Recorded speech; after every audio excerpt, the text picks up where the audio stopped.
Associates Coliseum in Oakland, California, down to the final game of the regular season. The Kansas City Chiefs and the Oakland Raiders. It's been tougher to figure the playoff situation than 10th grade calculus, but we do know this. The Raiders have won the West, and with a win today, they'll have home field the rest of the way. The Kansas City Chiefs, they have to win and look for help to make it to the playoff party. Hello, everyone. Dick ENBERG. Happy New Year. It's a festive atmosphere here at the Oakland Coliseum. What a rivalry this has been. This is their 85th meeting. There have been 2 ties, and each of these 2 teams have won 41 times, going back to the old AFL years, Dan DIERDOFF. And, well, quarterback for the Oakland Raiders on a wet field, you might as well go to a high school rowing star, a crew star from Philadelphia. Why? Oh, Rich Gannon, maybe, huh? So much at stake in this game, a home field advantage for the Raiders, and why wouldn't you want a guy who's in the running for NFL MVP to run the show? 400, that's right, 411 completions on the year. That is an ongoing NFL record. Now, that means somebody's catching an awful lot of footballs for the Raiders. How about this trio? When Tim Brown is coming in third, you know good things are happening. Charlie Garner, the running back, with 91 and counting. And Jerry Porter, he's the touchdown threat, not even on that list. He has 9 touchdown catches. How about Kansas City? Well, all right, Priest Holmes, we know, is not going to play, and thus goes the Kansas City rushing attack, unless we're all in for a huge surprise. That means Trent Green, the quarterback, he's having such a wonderful year, but he's going to have to maybe have his best day of the year. Now, muddy field, who would you go to? How about this guy, the all-world tight end, Tony Gonzalez? Let him go up for the jump balls. Let him mud it out. That's what I'd do if I was Kansas City. Bad weather, bad field. They call that the great equalizer. What do you think? I think the short passing game of the Raiders has a huge advantage in this kind of weather. Starting lineups, opening kickoff, coming up. They expected 1 to 2 inches of rain this afternoon. Temperature at 50 degrees and winds up into the high 30s. For more on the field condition, down to Bonnie Bernstein. Well, Dick, not only is it raining and not planning on getting better, but the winds picked up and the temperatures actually dropped. In about 10 minutes after it started raining here, about 12:30, the Raiders logo at midfield was already going underwater. Now, that's a disadvantage for the Chiefs, possibly for 2 reasons. One, of course, they don't have Priest Holmes. 2, they don't have a running game in place for the weather, unlike the Raiders. They said they will run special runs and plays depending on the weather, and it sure looks like it'll come in handy today. All right, thank you, Bonnie. And here is the confirmation of how close this rivalry has been. No one with the advantage coming into this one, although Oakland's won 5 of the last 6. And they've been closely contested regardless of the victor. Sebastian Janikowski leads the NFL in touchbacks on kickoffs with 20. And Dante Hall, the little fireball return man for Kansas City, has 3 touchdowns on kick returns. He's at the 14. Into the open. 1 man to beat. It's Janikowski. And then he fumbles the ball. And it goes out of bounds in Kansas City possession. In trying to make a move to elude Janikowski, Hall just gave up the ball. What an opportunity for Kansas City to start this game. Of course, Janikowski's going to tell everybody, I scared him so badly, he dropped the football. Janikowski, one of the biggest kickers in the league. Now, he did a good job by pinning him to the sidelines. And you know what? I don't think that's the last time we're going to see the football on the field today, Dick. I don't think that's it. It's the team that gives it up the least that's going to have the best chance, obviously. And Kansas City this year is going after an NFL record. They've lost only 2 fumbles the entire season, fewest in the NFL and fewest ever in the NFL. 3 is the record. 55-yard return by Dante Hall. The Chiefs start outside the 37 of Oakland, and Trent Green looking down the middle, and incomplete. Rod Woodson knocks it away from Tony Gonzalez. Chiefs offense features one of the top offensive lines in the NFL. Rope and Shields to the Pro Bowl. No one appreciates their work more than quarterback Trent Green. The keys for us today offensively, we have to have a big day out of our offensive line. Willie Rofe and John Tate are going to have big days, not only in pass protection, but in the running game. And in the passing game, Tony Gonzalez and Eddie Kennison are going to have to come up big. And, of course, the first target of Green was Gonzalez, who played his college ball just up the road at the University of California. Time called by one of the linesmen before the snap is made. Oakland first charge team timeout. Calls a timeout just 14 seconds into the game.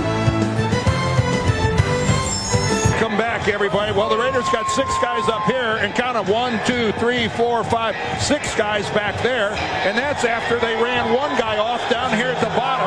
They had 13 and got it down to 12, still over the limit, and had to take the timeout. So second down and 10 from the 38.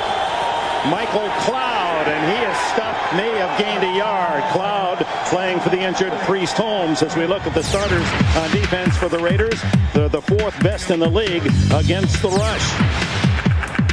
Intensity measured in that linebacking core by veteran Bill Romanowski's Spirit and Rod Woodson. 2 more interception touchdowns this year. 12 is the most ever in NFL history. And Bill Callahan, who had never been a head coach in his entire career at 46, named the head man here of the Raiders this season, has done a fabulous job. Takes his team to a 3rd consecutive AF West title. 3rd down and 10. Green, a lot of time, and open and incomplete as Mark Boerichter, as that ball skidding through his hands and off that wet chest in front of Rod Woodson. Conventional wisdom is that the advantage is to the receiver on a sloppy field because he knows where he's going. Mark Boerichter went into a slide. It looked like he was going to be able to catch the football, and you see Tony Gonzalez. Anywhere he goes, he's going to be a target. But when Boerichter tried to react, his feet slid out from under him. Dan Straczynski tried to hit it high and short. Tim Brown at the 10-yard line. Brown fakes as if he's going to receive it, and it works. He slows down the chief rush and the ball into the end zone for the touchback. First down for Rich Gannon and the Raiders at the 20. The Raiders own the #1 offense in the league. Record-setting passing game with Tim Brown, again, a premier receiver for the Raiders. My keys to victory are: we must do better in the red zone. The last time we played this team, we were horrible in the red zone, so we must put points on the board. Also, it could be a very sloppy day today. We must protect the football. If we can do that, we will win. Well, Tim Brown and the Raiders knew of the weekend forecast that this front was coming in, so they've been working, as Bonnie indicated, on a second game plan in case there are conditions like the ones we're experiencing now. The give is to Charlie Garner, and the little running back gets a couple of yards to the 22. Dwayne Clemens makes the tackle, and here are the Chiefs' defensive starter. Eric Hicks leads in sacks with 9. A veteran Marcus Patton with Fujita and Maslowski at linebacker, and Greg Wesley, their leader in interceptions with 6, is out. More pressure on cornerback Eric Warfield for Dick Vermeil. Vermeil in his second year in Kansas City, and brings his team in with a chance for a winning record this year. They're 8-7, and you know, he's such a positive guy. He's convinced his team that good things can happen to good teams, and we're going to make it into the playoffs. On 2nd and 8, Gannon all day to look, and then throws underneath, complete to Porter, and he struggles to the 31 in the first down. Maslowski makes the tackle. Well, if ever early in a game we see something that's emblematic of the receiver running the types of pattern that Oakland has run all year, we've got about a 1-yard completion to Jerry Porter, and yet the yards after the catch, he moves the chains. That may have been a 1-yard pass by Rich Gannon, but because of the running abilities of these Raider receivers, it ends up a first down. And this ball going to be snapped in a small pond at the 31-yard line. Tim Brown in motion. And before the snap, Barry Sims moving. Offense, number 65. 5-yard penalty remains first down. That'll take the ball back out of the building water puddle there between the 25 and 30-yard line. We talked about a different game plan for the Raiders because of the field condition, and simply what that is they'd like to play more of the game out by the numbers. That's if the middle of the field deteriorates, which you can see it's doing that in a hurry. They'll make an attempt to play the game out around the drier portions of the field, which is out by the numbers. And we saw the effect of that. Dante Hall took that route on that opening kickoff return. And breaking into the open is Charlie Garner, the all-purpose back out to the 40, just short of a first down. Jason Belser, playing for the injured Greg Wesley, makes the tackle. Well, the people who really follow football and understand the game know the value of Charlie Garner. We saw that he has 91 receptions coming into this game, but his all-purpose usage, and look at how he chops. No long strides here. The short chops, he knows he's got a bad field underneath him, keeping the legs driving but closer together. But Charlie Garner and his value to the Raiders cannot be overstated, and he's over on the sideline. Tyrone Wheatley in, the power back, the hammer, and he gets the handoff and a first down out to the 44-yard line. Dwayne Clemens makes the stop. Again, all at stake for the Raiders, and they know well what a defeat in the final game means. If they win today, they clinch home field, and they don't have to leave the Golden State. They go down to San Diego for the Super Bowl. Lose, and you could be in Pittsburgh, Tennessee, or Miami. You think Bill Callahan might have told his team in the locker room about the Philadelphia Eagles, who had a chance earlier today to wrap up home field advantage and didn't do it? I think he might have talked about that a little bit. And Rich Gannon talks about last year when the Jets came in the last game and beat the Raiders. As Wheatley powers his way close to midfield. Meanwhile, Kansas City, they have to win today to go 9-7. Then the key is Denver, Arizona tomorrow. Denver must lose to the Cardinals in order for the Chiefs to entertain hopes, and then New England or the Jets or Cleveland, it becomes more complicated. We start with Denver, that's an automatic, but then they always need at least one other team to lose in all the other scenarios. It's a long shot, a very long shot for the Chiefs. Second down, about 5. Wheatley trying to pick his way and runs into John Browning, one of the tough defensive tackles against the run out of West Virginia. And it's so tough because they're playing hurt. They really are playing without their starting running backs. Tony Richardson on IR as well with the shoulder. Priest Holmes is gone. And then they don't have either one of their safeties either. They lost Jerome Woods during training camp, and now Greg Wesley is out. So the Chiefs talk about having to play shorthanded. Out of a no-huddle, it's 3rd and 4. Gannon with the 2-star receivers to the right, and he tries to throw the ball. Run that throw. A two-handed pass to Porter. Come on, are you kidding me? Scott Fujita, the rookie linebacker from California, thought he had a sack. Fujita untouched here at the bottom. He just wraps up Gannon, but Gannon doesn't go down, and then just a sling. Look at this. Like throwing a bag of potatoes up on the truck. Well, how about the catch? This ball was about 2 inches from the ground. What a piece of work by Jerry Porter. And it's close enough for a measurement. That ball, the nose of that ball couldn't have been more than 2 or 3 inches off the ground.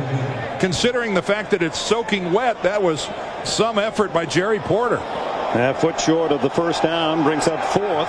You think Rich Gannon isn't the odds-on favorite to be the NFL MVP? He's been doing this all season long. Of course, it helps to get a lot of help from the guys he's got that are catching the football. Great work, you guys. The cameramen, women, the replays. We are going to have some sensational shots in these weather conditions. The skies seem a bit lighter. The rain continues to fall. As you see that Gannon's had more than reasonable success on 4th downs this year, 4 out of 6.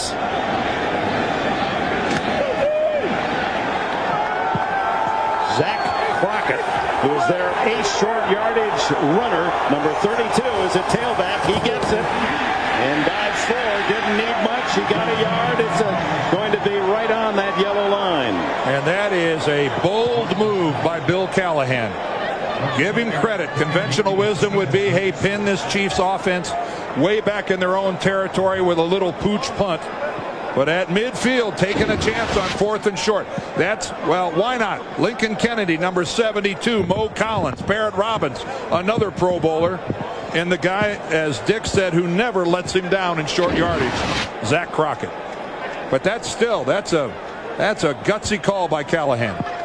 Crockett is averaging 1.6 yards a carry this year, but that certainly doesn't tell the story. He's made 10 out of 11 third and ones. There's a 4th and 1, and he scored 7 touchdowns. What a message he sends to his offensive line, though. Your chest puffs up when you're in a huddle, and the coach has enough faith in you to go for it on 4th and short this early in a football game. That's a confidence-inspiring move by Callahan. Well, 2 Pro Bowlers up there in Lincoln Kennedy and center Darren Brown. Fumble by Gannon, but no one with a white jersey near the ball. It'll be a loss of about a yard. We said when Dante Hall dropped it that wouldn't be the first. This won't be the last. This won't be the last either. Ball didn't even get there. Oh, it didn't even get it. It looked like it slipped out of Barrett Robbins' hands.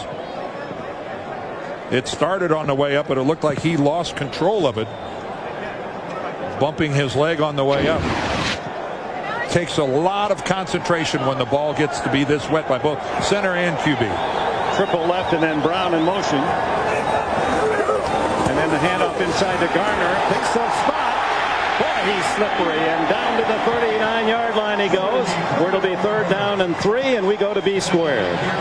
Well, Dick, Bill Callahan was saying he was amazed at how some of the Kansas City media asked which players he was going to sit for this game. He said, I can't believe how they think just because Priest Holmes is down that Kansas City's going to lie down. They're trying to find a playoff spot, too. He said, we're planning on having this game come down to the 4th quarter, down to the last minute. That way, if the scenario is different, it's a lot easier to adjust. Yeah, that's right, Bonnie. The mindset was this is going to be a game decided in the final minutes of the 4th quarter, so let's play like it.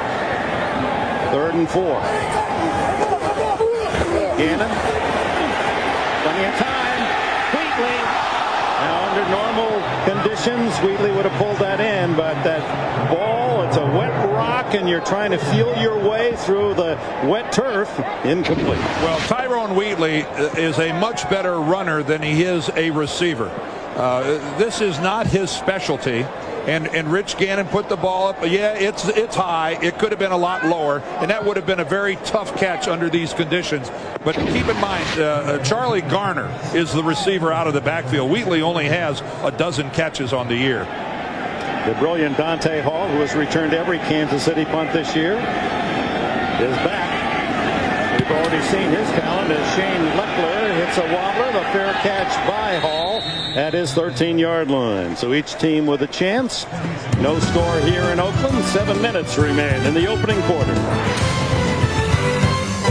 To dampen the spirits of these devoted Oakland Raider fans. They were here early and they were bringing their voices. Today's matchup, you see yards per game. They're 1 and 2 in the NFL. The top offenses in the league. Although Kansas City's #1 as far as points scored.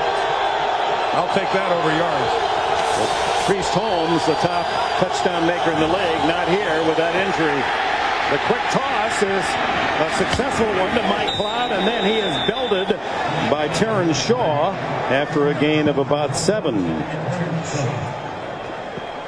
Say, folks, log on to NFL.com. Get the latest on the playoff picture. Mark it at the 19. 2nd down and 4.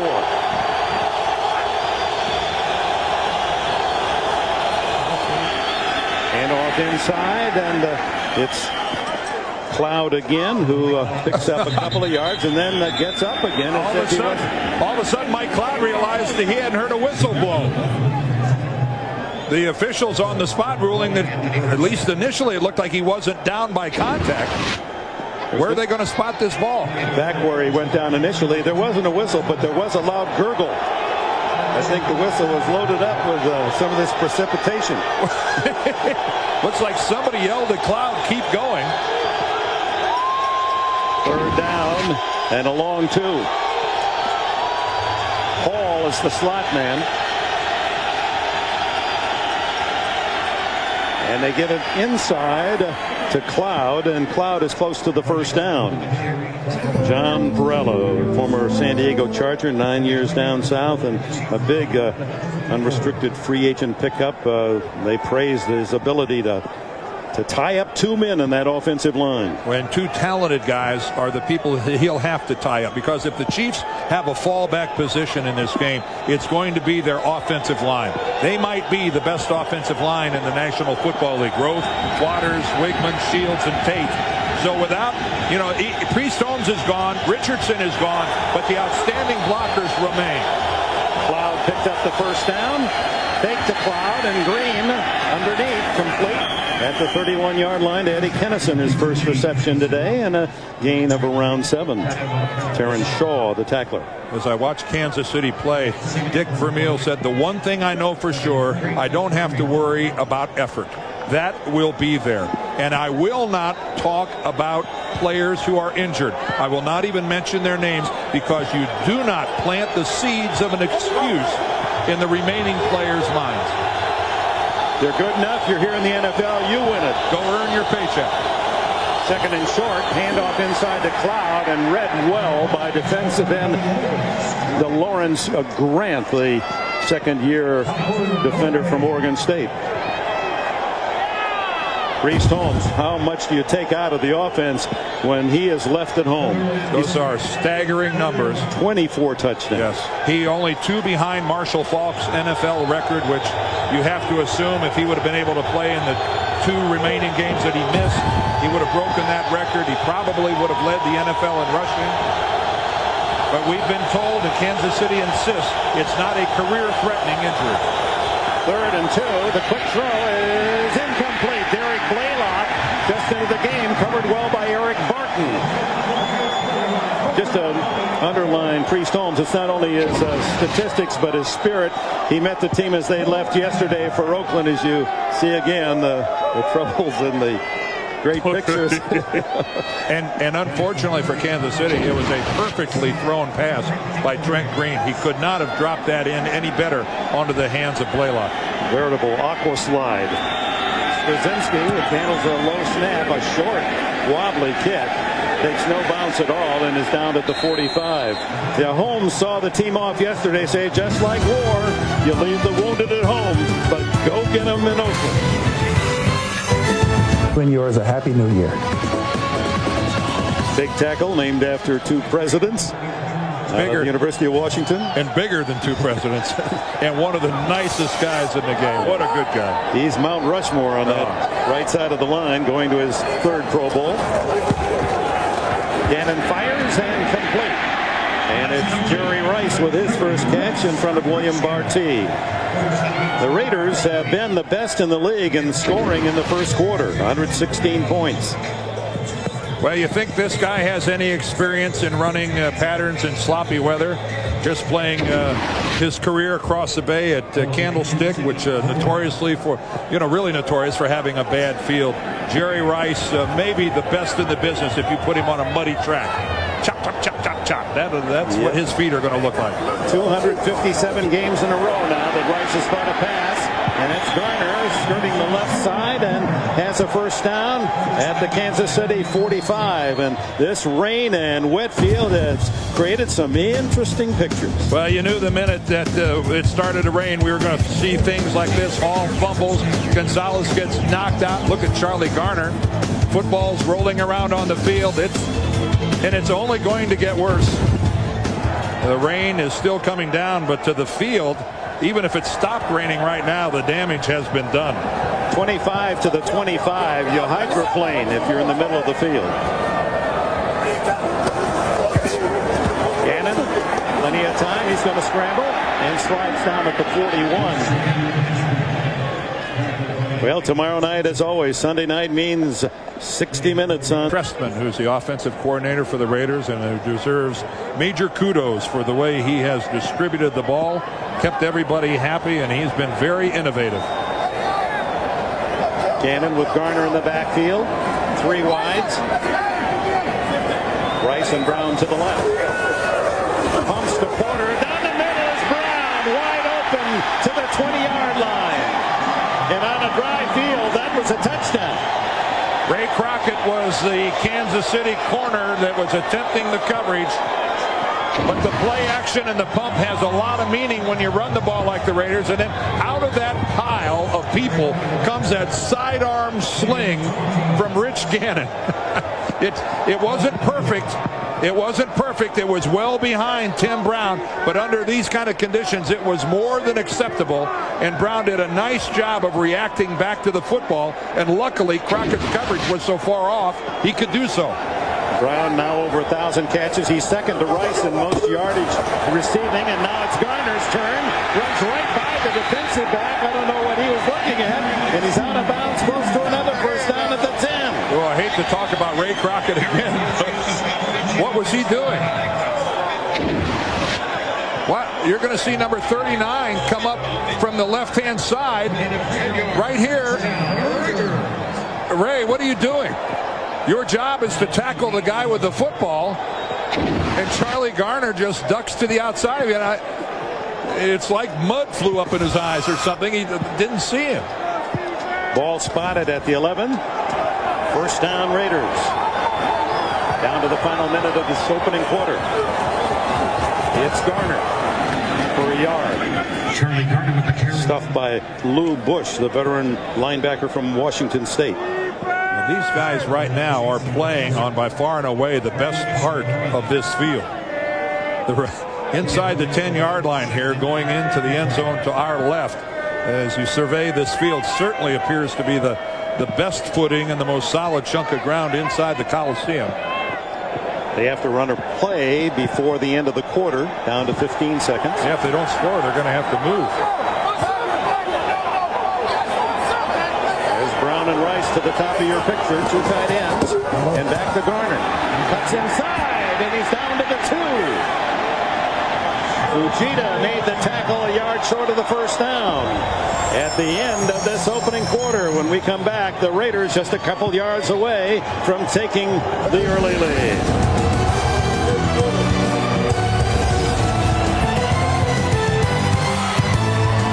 Here at the Coliseum today as we go to the second quarter. Ball at the 2-yard line, third down and 1 for the Raiders, trying to get on the board first. And those are the puddles out around where first base and third base are for the alignment of the Oakland A's. That's the 25 to 30-yard lines.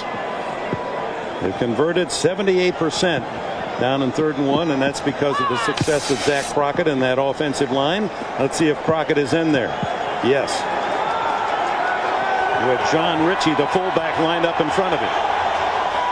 And second timeout spent by the Raiders. Gannon didn't like the call against that defense, apparently. Second quarter will start again.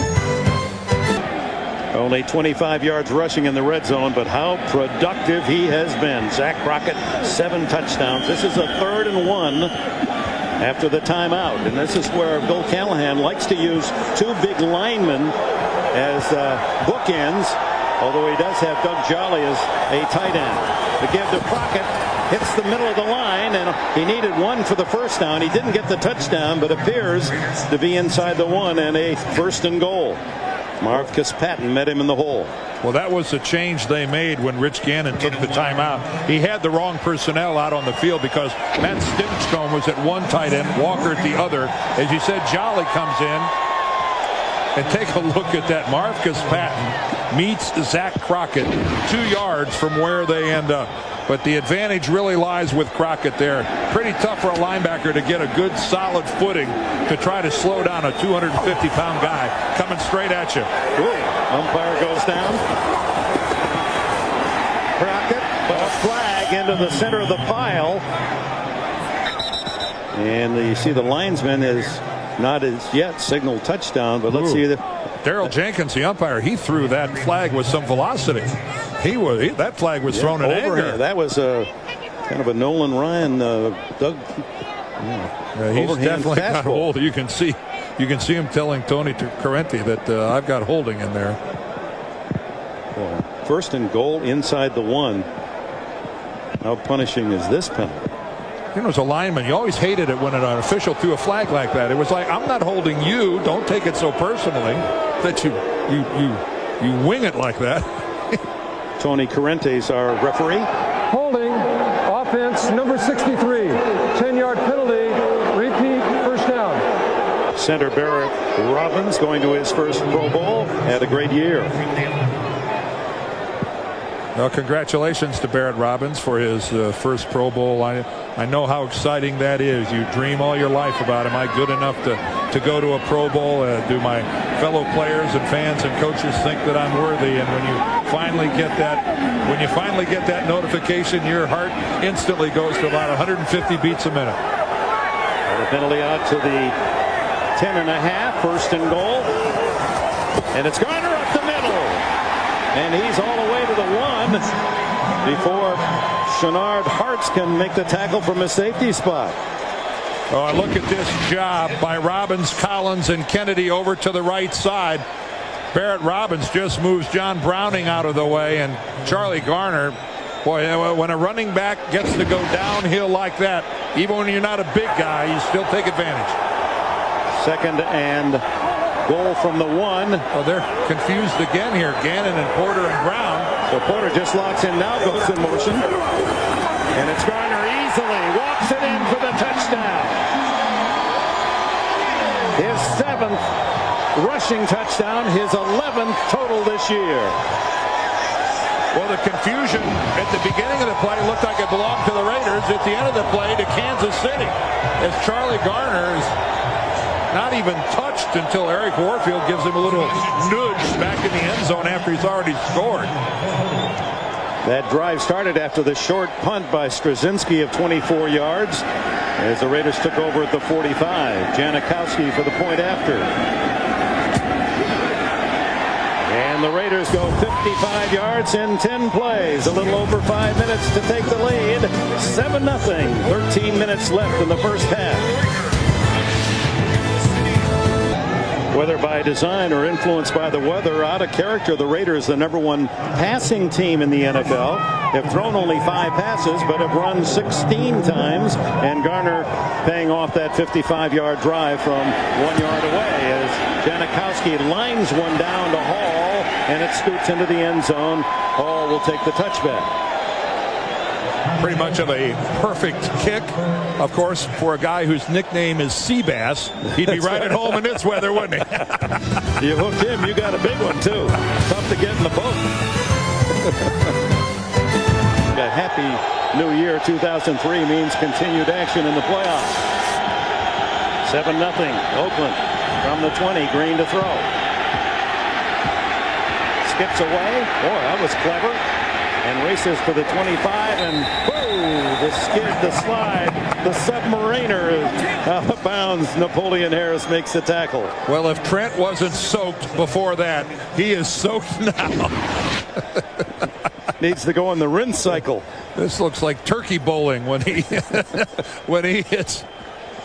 You used to be able to put one of these in the backyard and put the hose on it, and away he went.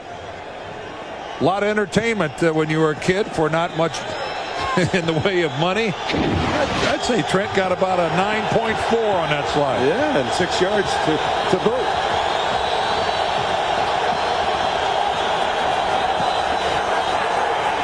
Screen complete. And it's Derek Blaylock.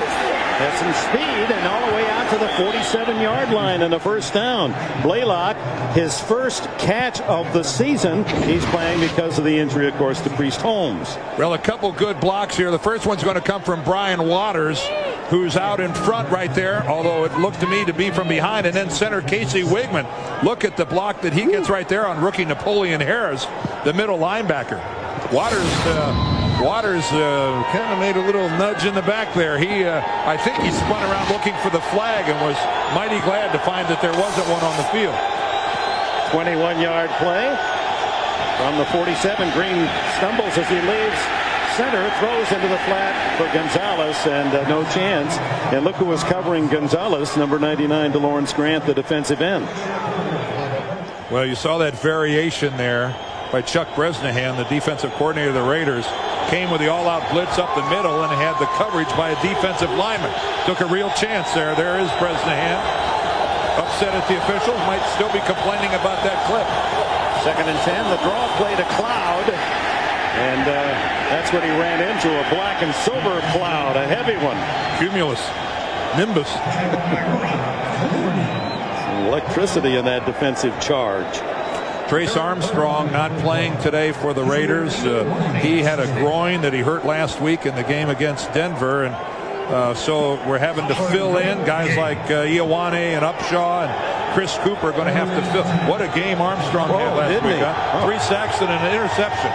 Not a bad day. He's over the 100 sack mark in his great career. Gonzalez and Dunn, 2 tight ends on 3rd and 10.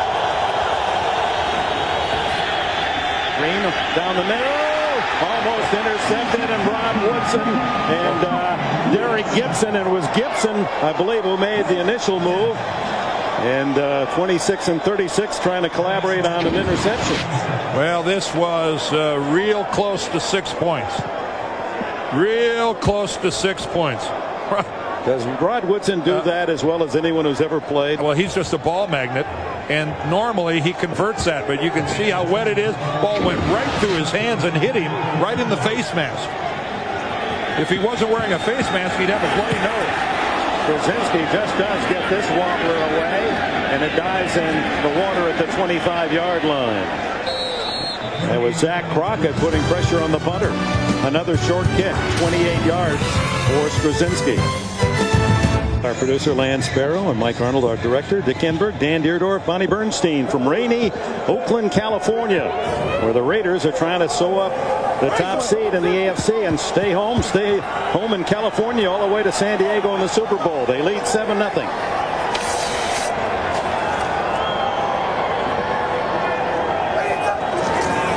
Gannon to the side, and his receiver falls down. So does William Barty on the coverage of Tim Brown. Now, Tim Brown, in 15 years, you know he's played in his fair share of sloppy fields. And that is not keeping your feet underneath you. You can see he just went to plant with that right foot, got it a little too far out in front of him. You will not hold yourself onto this field with only one spike. You need a whole insole on the field. Gannon throws it away. Jerry Rice was over on that sideline, but well covered by Eric Warfield. And even though this is the last ranked defense in the NFL for Kansas City, they held the Raiders to 10 points, their lowest total of the season in that loss at KC. That was 20-10 as Gannon circles, able to find its way free to throw it away and save the sack. And the punting team will come out. Now, not very often you see a quarterback do a tight little 360 like Rich Gannon just did in the pocket.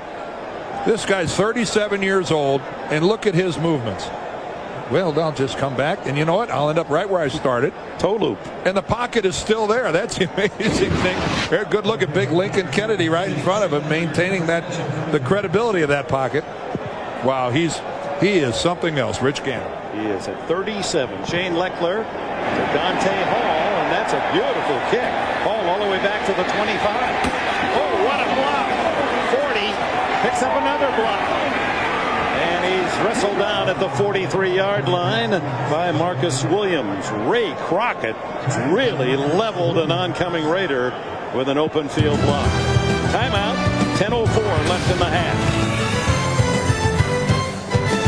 Welcome back. Second quarter, 10 minutes before the intermission. The Raiders lead 7-0, but good return by Hall. Ever dangerous regardless of the conditions, has the Chiefs at their own 43.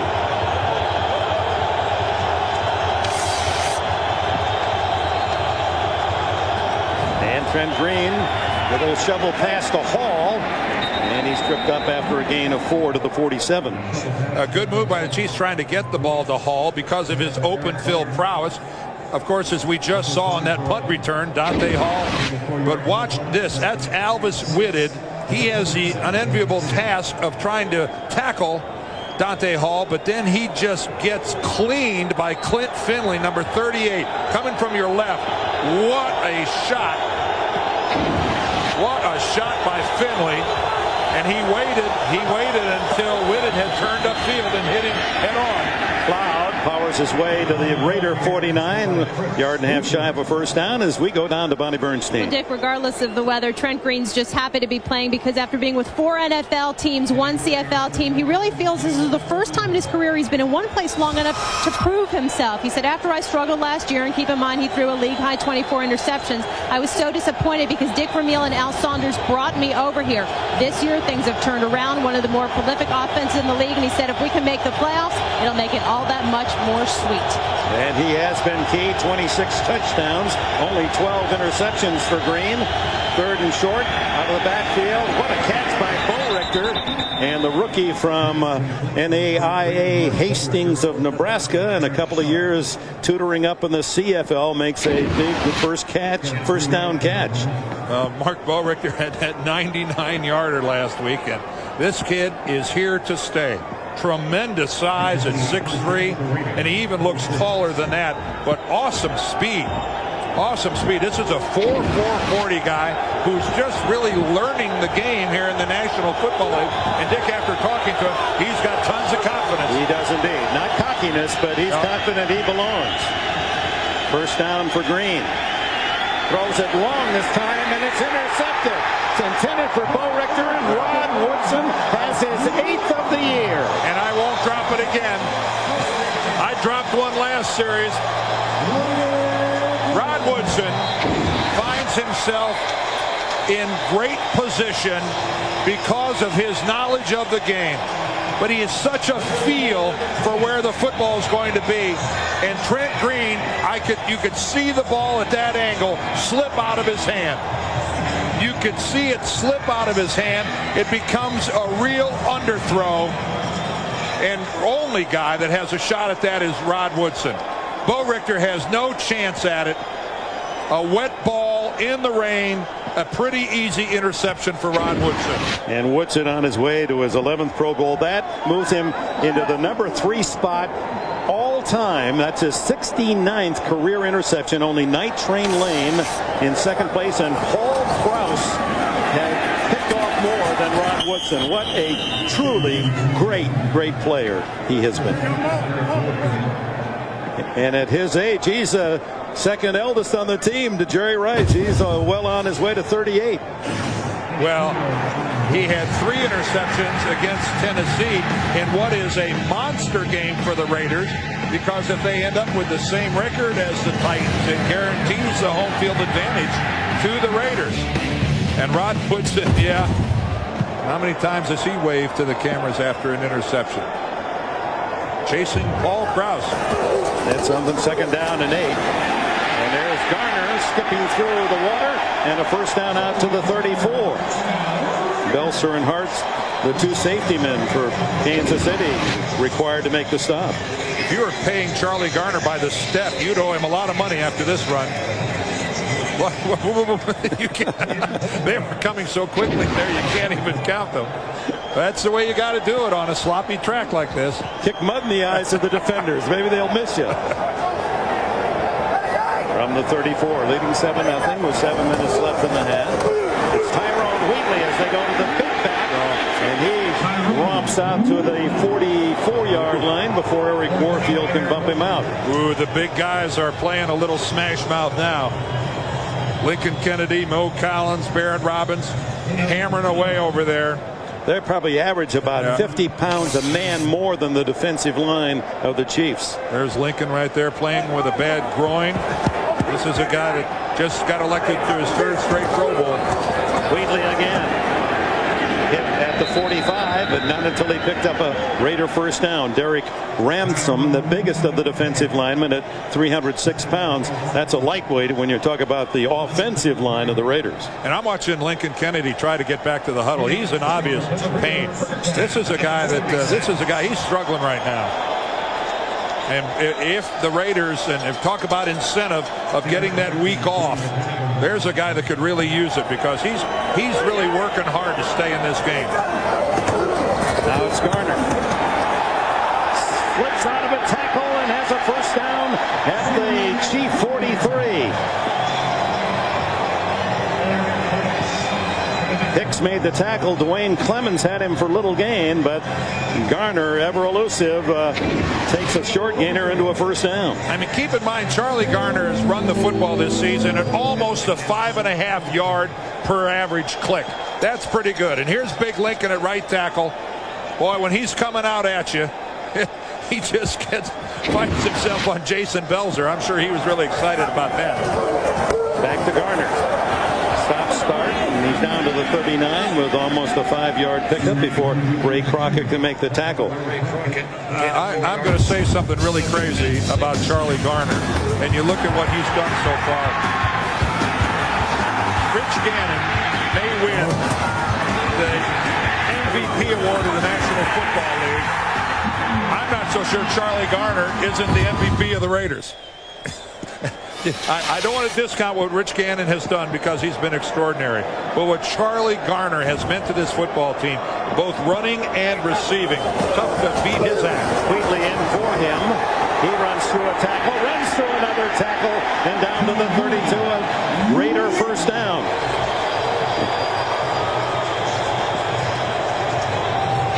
Well, this is the luxury of having two healthy running backs. But again, it's awesome blocking. It's just nothing but hand tackles until Eric Warfield is able to put a shoulder into Wheatley. And what happened? Wheatley went for another 4 yards after the shoulder. See the first down's 12-3 for the Raiders with Wheatley and Garner on the ground eating up large chunks. Wheatley at 235. He looks bigger.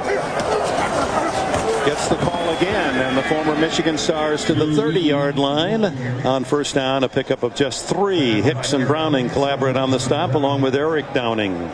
Well, when you used to toting the leather in Ann Arbor, you do get some use. You do get a little taste of hauling it in bad weather. Not very often, but occasionally. Well, Indian summer is what, the 1st of September? Don't you? Now, wait a minute. You went to college in Michigan. I'm a native. I lived it. But he's used to it. Second down and 7. Garner back in. Fumble, but Garner right there to pick it up and gain a yard. Jason Belzer stopped him from something even bigger. Well, that's the second bad exchange between Barrett Robbins and Gannon, and you see the ball just squirted right out of the hands of Barrett Robbins. That ball never even got off the ground. But look at the impossibility of making the snap out of that small lake. He's got to almost get his hand under the ball and drive it up into the hands of Rich Gannon. Almost got to scoop it. If it was basketball, you'd be called for carrying the ball, but you got to get it up there somehow. You're not going to be able to grip it from the top successfully. The ball is in the wettest spot on the field. And Gannon uses the final timeout of this half for the Raiders. They spent all 3. We're down to 3:07 left in the second quarter. Raiders by a touchdown. And welcome back to wet, windy, rainy Oakland, California, where the Raiders lead 7-0. The Chiefs needing a stop here. Third down and about 7 with the Raiders in possession in a big puddle of water at the 29-yard line. And as you can see from that graphic, the Raiders very good at playing keep away. They're monopolizing the football. They come out in a pass formation with Garner in the backfield. Chiefs show blitz. Garner caught in the backfield, gets out of there, and then finally tackled from behind by Eric Hicks, short of the first down at the 27. Field goal from this position would be impossible, so the Raiders are going to go for it on 4th down. 4th down and about 4, not 6.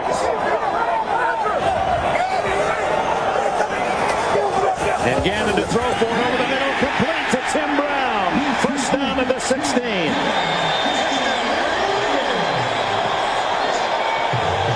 Well, who would ever think of throwing a possession pass on a slant route to Tim Brown? This might be the first one he ever caught. Not. Tough to defend. A perfect throw from Rich Gannon. And the Raiders just keep grinding it out. 2 minutes to go in the half. Oakland driving deep and leading 7-0. Lincoln Kennedy on the sidelines, and this is the rock and the melon. Whether the rock hits the melon or the melon hits the rock, it's not good for the smaller line, the Kansas City Chiefs. It's like doing a game with Gallagher. Hey, the reality is that the Raiders just have more weapons at their disposal right now than do the Kansas City Chiefs, and they're utilizing all of them. Give it inside, and for one of the few times, the Raider rush is stuffed. As we remind you to stay tuned for the Nextel halftime report. Join Jim, Dan, Dion, Boomer. They'll have a first half. And see that 22 yards rushing for Kansas City. You know, if Priest Holmes and Tony Richardson were able to play for Kansas City, that would be a different number. And Oakland just wailing away at the Chiefs with already well over 100 yards. Greg Robinson, the defensive coordinator, trying his best. He's going to have to take a lot of chances to try to slow this attack. 2nd and 9. The fake, and they're looking for Porter. Now they throw to Rice. Incomplete. Eric Warfield covering. And very well indeed. Eric Warfield, outstanding job of shadowing Jerry Rice. No team in the league runs more crossing patterns than do the Oakland Raiders. This time it's Rice working underneath. There you see Jerry Porter crossing the other side. But look at Warfield just tagging him all the way. Outstanding coverage by Eric Warfield. 3rd down and 9 at the 15. Garner in the backfield. Doug Jolly, the tight end in the game. He's one of the 3 out to the right. Gannon then looks right. Pumps. Somebody must be open. All day to throw. Now to Jolly. Touchdown.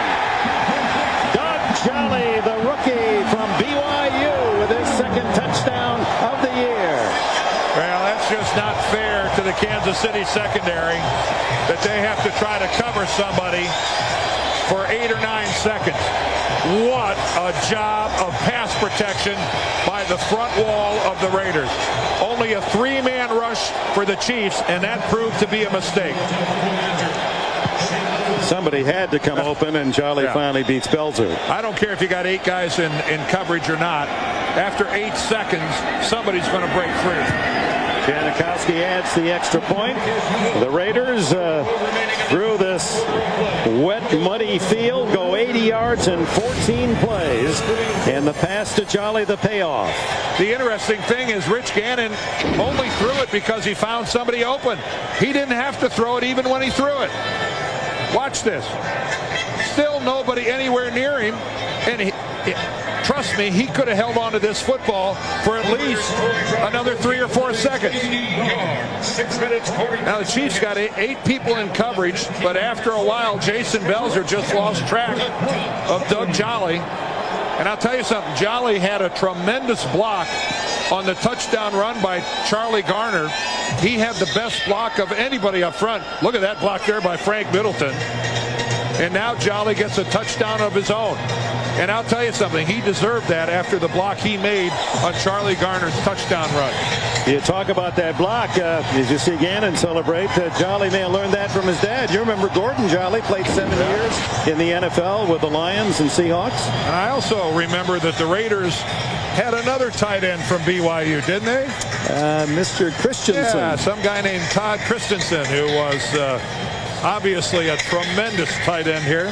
One of the best in Raiders history. And I'm sure Doug Jolly well aware of the fact his predecessor from BYU and the career he had with the Raiders. On this field, it's tough to come back from a large deficit, and the Chiefs now staring at 14-0 with 1:34 left in the half. Dante Hall, who has been their top weapon, watches that one skid through. That's just running it up on the green. Hit it short and let it roll. Feel like I'm at the British Open. Well, this is a really tough spot the Chiefs find themselves in now. No running game and 2 touchdowns behind. Underneath and complete off the hands of Eddie Kennison.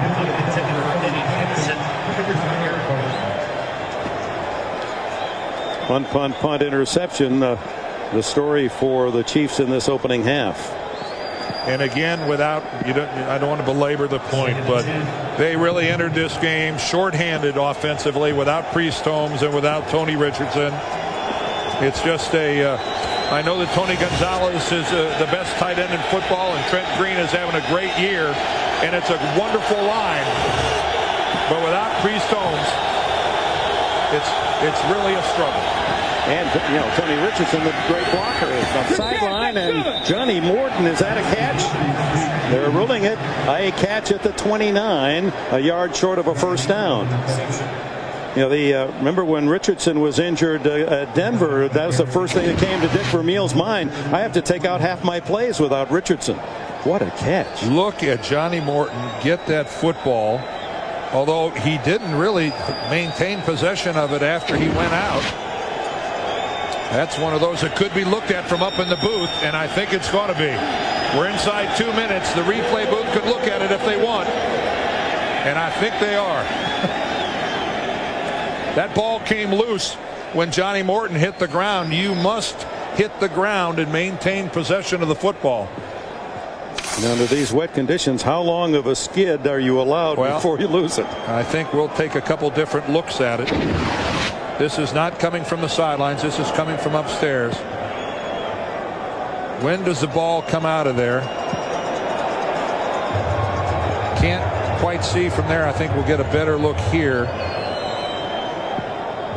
He gets a knee down inbounds. No, that's not a catch.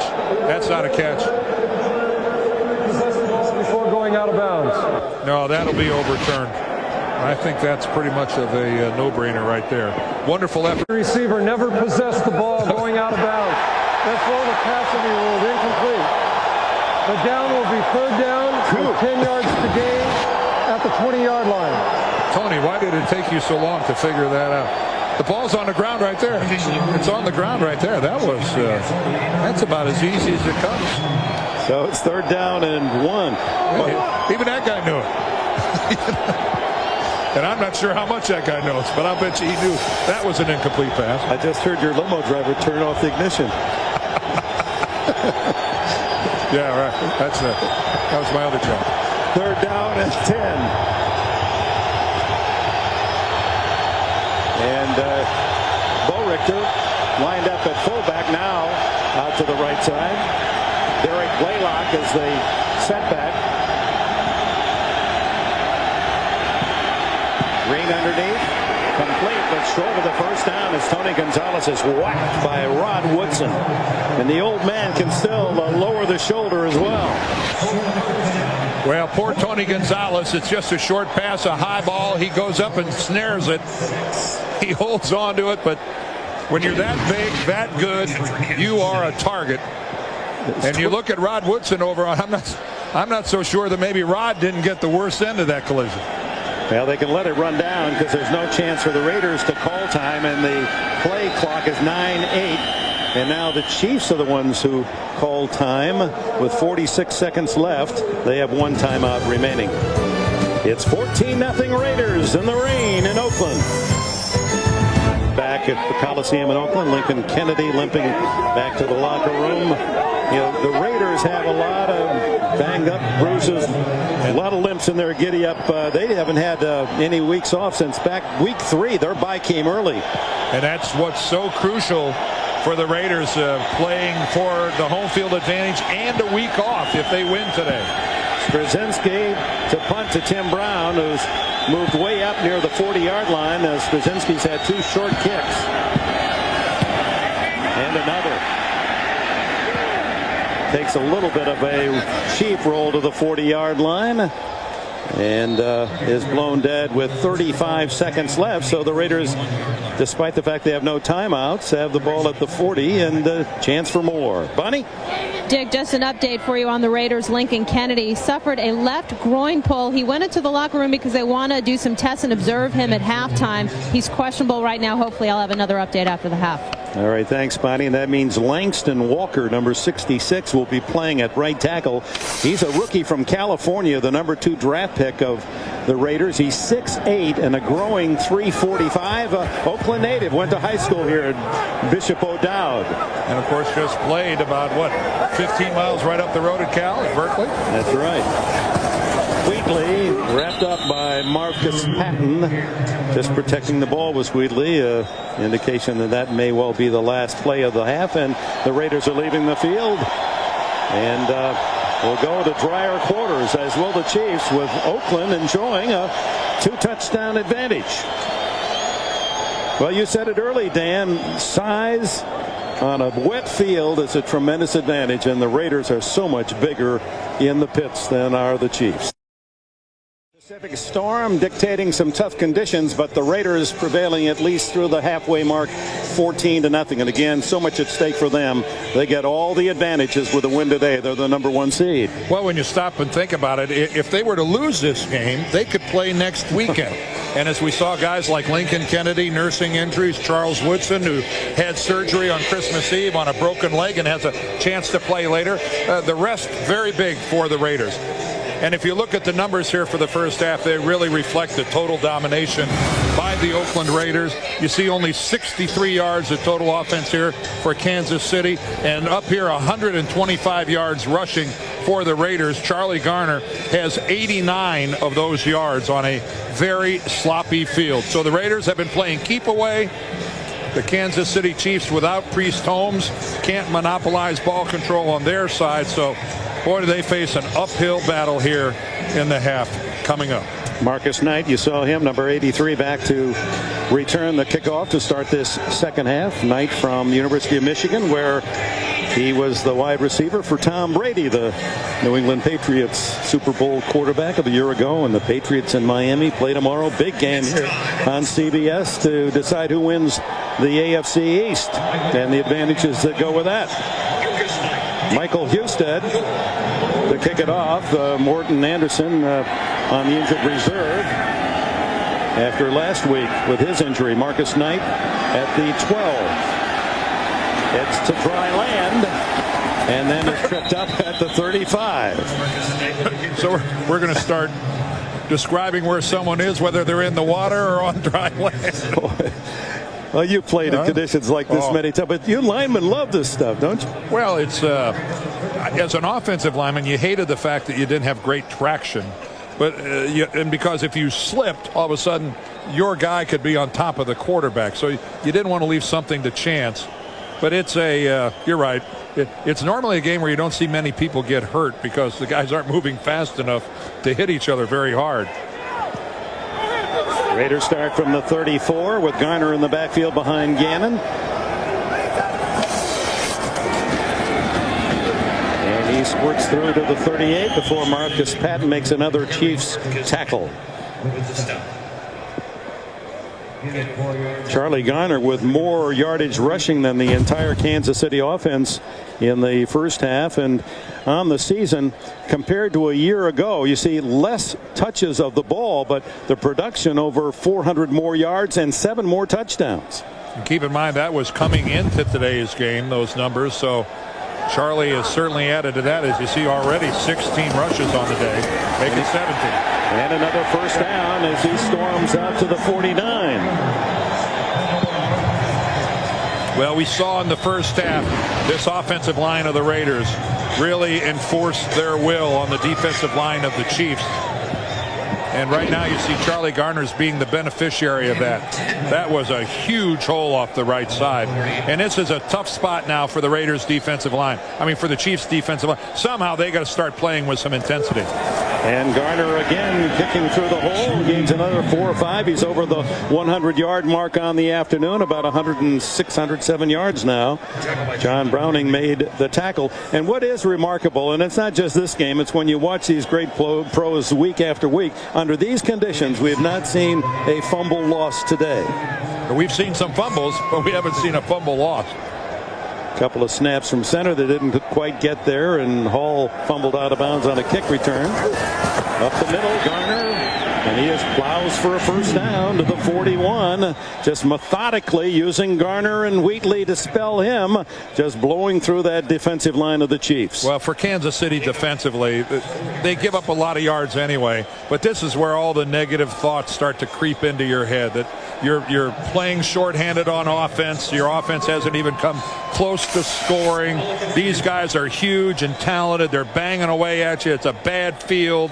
And somehow you've got to focus. Somehow pride has to kick in. You got to focus, and you just can't get pushed around. You got to find some fight somewhere. Somebody to make a play, force that fumble. Here's Wheatley.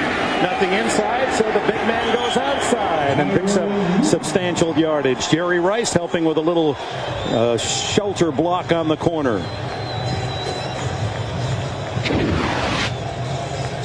Eric Hicks, number 98, right here, screaming that he was held. And he was grabbed by somebody from the inside. Might have been Barrett Robbins, the Pro Bowl center. That might be how he got to the Pro Bowl. You don't get the players vote that way. Jerry Rice, he gets in there. He hasn't had a very busy day catching the ball, but you see him making a block downfield. The Raiders way above their rushing production, but that's because of the conditions. If it was a dry field, they'd be throwing it. Wheatley runs into the stack and then moves it 40 yards to the 34. That'll bring up 3rd down and 2. Mike Mislowski, who is looking to become the top tackler in Kansas City franchise history. Understand that is an unofficial statistic. The clubs themselves keep it, but he needed only 6 tackles today to have more than Gary Spaney back in 79. Spaney had 157. But I bet they wish they had their number 1 tackler from a year ago still on the team, Donnie Edwards, who's out in San Diego. Toss to Garner behind those black jerseys. He waits and then goes out of bounds with a 1st down at the 30-yard line. It was 3rd and 2. He got 4 behind Robbins and Adam True. This time it was Jason Belzer's turn, number 29, to find himself out in space, not sure where the ball carrier is. He gets gobbled up right there by Roland Williams. Look at him, turns around. Is there a ball carrier around here somewhere? I'm not sure. Garner tries this side. Look at him cut. And you can see the field condition once you get to near the numbers is quite good despite all the rain. Gary Stills, Eddie Freeman in on that tackle. And Garner a little slow getting up. He has been the workhorse. A couple plays ago, Dick, we showed how the Raiders today are running the football well above their season average. But, you know, that's a little misleading, their season average. They only average 99 yards a game. But part of that is because so much of their passing game is in lieu of a running game. They're such short passes, a lot of them behind the line of scrimmage. It's really taking the place of a running game. Wheatley in, and Maslowski gets to him for no gain. Patton there to back it up. No. Well, the Raiders are wanting it to be that anyone who wants to go there has to come to Oakland to do it. 3rd down, and Gannon goes toward the end zone, and Jerry Rice. And no flag down. There was some hand checking down the field between William Barty, the cornerback, and the Hall of Famer to be Jerry Rice, but no flag. Well, William Barty is just riding the hip of Jerry Rice all the way down the field. Barty is not afraid of Jerry Rice's straightaway speed. Now, William Barty did not play the football. That's why the crowd thinks there ought to be a call. But really, the bump. And take a look at the play clock down there in the car. He barely got it there, close enough that the official gave the benefit of the doubt to the Raiders. But the reality is Barty didn't bump Rice until after the ball was there. Gannon has to call a timeout first of the second half. Going forward on 4th down and 7. It's 14-0 Raiders here in the 3rd. It's 4th down and 7. Kansas City down 14, looking for a stop here as the Raiders go for it. Garner, the running back. And Gannon to throw. And he fires over the middle, complete to guess who? Jerry Rice. And Rice with another clutch grab and a 1st down at the 12.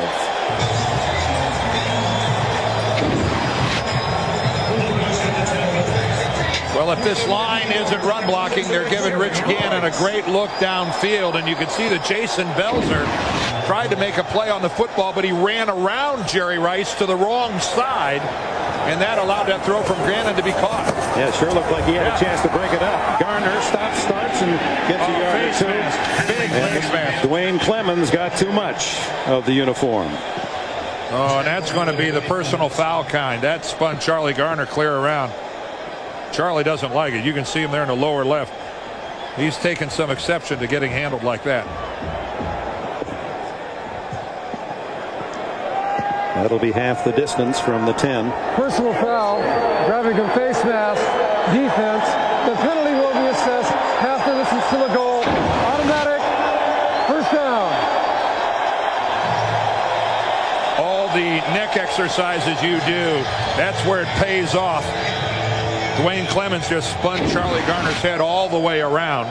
By the way, the explanation we got on that timeout was the officials were going to call the Raiders for delay of game. You saw the game clock, the play clock rather, had expired, but they gave the Raiders a timeout. Gannon called one right under the wire.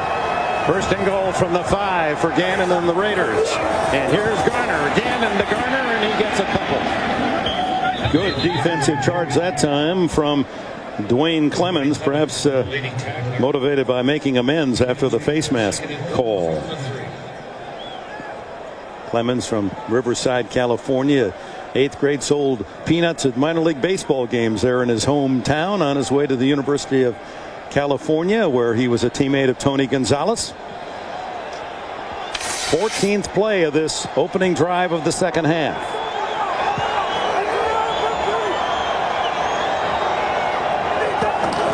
Gannon to Garner again. Caught in the backfield and a loss. Eric Hicks slashes in from his defensive end position to make a big tackle for Kansas City. Well, this play intended to go off tackle inside, and Charlie kicks it to the outside, and Eric Hicks with the upfield rush, just absolutely no place for Garner to go. And regardless of whether this drive ends in a field goal, a touchdown, or no points whatsoever, what a drive by the Raiders to start the second half. Yeah, they're going to consume some 8 minutes. 3rd and goal. That's Jolly, the touchdown maker.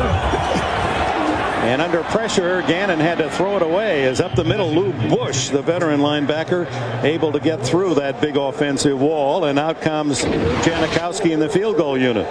Right up the middle, unaccounted for, right between guard and center, and no chance at all for Gannon. And any field goal in these type of conditions, it's going to be fun to watch. Just to get a good grip for the snapper, right, and a good hold. At least they seem to be on a decent piece of turf. And it is a short shot, 27 yards. There's no standing water where Seabass is going to have to kick it. Leckler to hold, and it's right down the middle.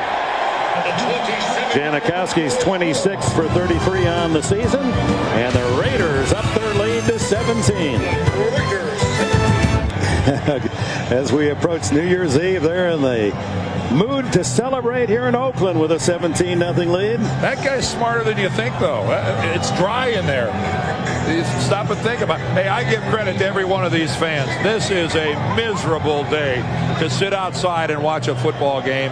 And this stadium is nearly packed. Not many people stayed home to watch this on television. They're here in person. Janikowski with a little punch shot toward the side. It might have gone out of bounds, but it's fielded by Derek Blaylock, and he's got some speed and then slips down at the 34. Covered there by Brandon Jennings, and we go down to Bonnie Bernstein. Well, Dick, as you watch the Raiders, know this is a team that feels they were distinctly better now than they were when they lost to the Chiefs early in the year. There were running back injuries. Tyrone Wheatley and Randy Jordan were inactive. There were costly turnovers, a Rich Gannon interception, and a very uncharacteristic Jerry Rice. This time around, they're coming off sweeping Denver for the first time since 1994, says Rich Gannon. Plain and simple, we're just a lot more confident team. Yeah, the Raiders were shorthanded much as the Chiefs are today, so turnabout unfair play for both sides. Quick throw to Gonzalez. And the tight end screen works for about 6 yards to the 40. Anthony Dorsett made the stop. Raiders started out hot, won 4 in a row, and then they lost 4 in a row, one of those at Kansas City, and they're finishing very strong, and that was one of the goals of this team for December, to be decisive, and they have a chance to go out 4-1. Yeah, they want nothing to do with the state of Missouri. 2 of those 4 losses at St. Louis, at Kansas City, and then a couple of overtime losses to San Diego and San Francisco. Give us the cloud, and he carries some tacklers with him to a first down at the 45-yard line. Rod Coleman in on the stop, and Coleman is worthy of note here at his play this year. He leads all interior linemen in the league in sacks. He has 11 this year. He's only 285, plays inside East Carolina, and Dick Vermeil said, boy, you look at film, I'm just glad he doesn't play more than he does. Anybody that generates 11 sacks from inside, that's just extraordinary production. Those are John Randall type numbers. The give is inside to Blaylock, and it didn't fool the Raiders at all, especially Eric Barton, linebacker, and Napoleon Harris, the rookie. Now, whom do you think deserves to be the NFL Coach of the Year? Here's some suggestions. Callahan, Fisher, Gruden, Reeves, Reed. Maybe you have someone else in mind. Cast your vote at NFL.com. Now, one of those guys is a rookie, Bill Callahan. 46-year-old rookie, but what? He's a knowledgeable guy. Loves his game planning. Won't even talk to anyone Monday and Tuesday in game planning. Here's Eddie Kennison on a flanker screen that works. And a first down into the 44 of Oakland. Rod Woodson with a stopper. Well, you can see that Eddie Kennison hasn't played a very big part in this game so far. All you have to do is look how clean he is. Eddie Kennison has not been in the midst of much action today when you're running a pass route like that and you're spotless. Yeah, back to that coach's poll. How about Jim Fossil and the job he's done with the Giants to get them in the playoffs? Right.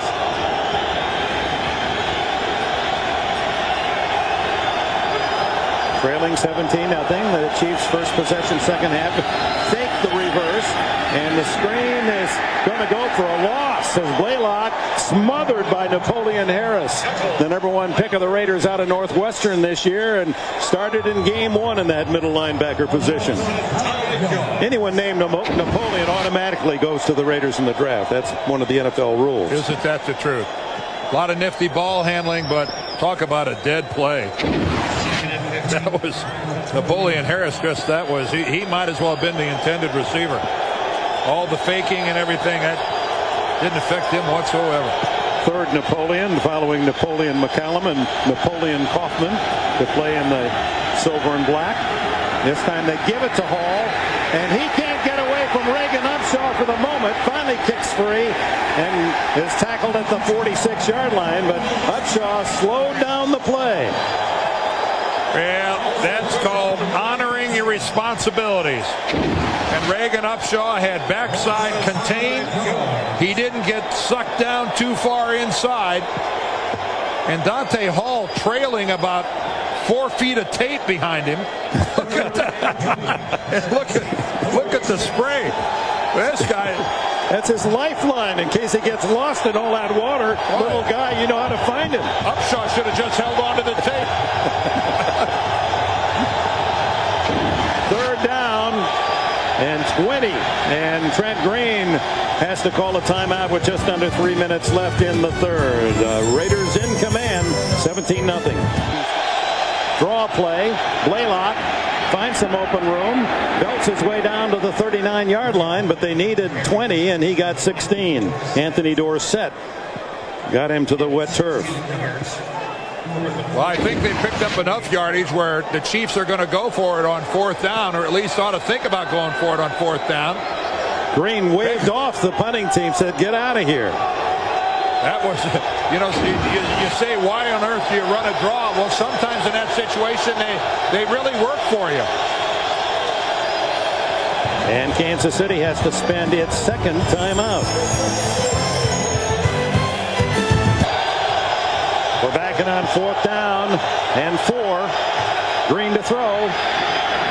And it's incomplete. Intercepted. Actually, the interception cost the Raiders yardage as Torrey James picks it off. Had it hit the ground, the Raiders would have gotten the ball on downs upfield about 7 yards. Well, talk about pressure. They're throwing the ball to a rookie in Omar Easy. Oh, no interception. It hit the ground. Yeah, but they're throwing the ball to a rookie. Boy, that's asking an awful lot on 4th down. Right in his hands, but he couldn't handle it.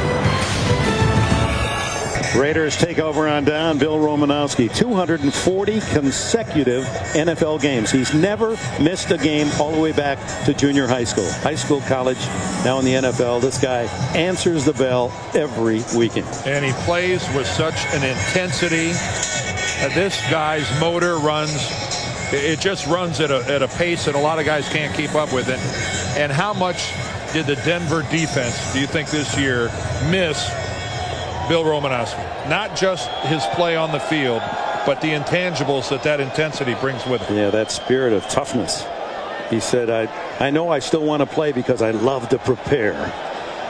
Well, they take over on downs, the Raiders at the 39. You see that baseball infield when you get that long shot. That's where it is wettest because that's where they re-sod after the American League season. As Garner dances and finds a partner early this time. 2-yard gain for the Raiders as we're down to the 2-minute mark of the third quarter. Our partner Bonnie Bernstein will be in the studios in New York and taking you to those games with all the highlights and all the special action. She is indefatigable. It's Garner again, Patton with a tackle. And Charlie went face down at the end of that run. There was no being able to twist his head to the side to get away from that. He goes face first into the mud puddle. Watch the end of this play. Oh, I hope he had his eyes closed and he's not wearing contacts. We have splashdown, Houston. Clunk. We needed sound effects for that one.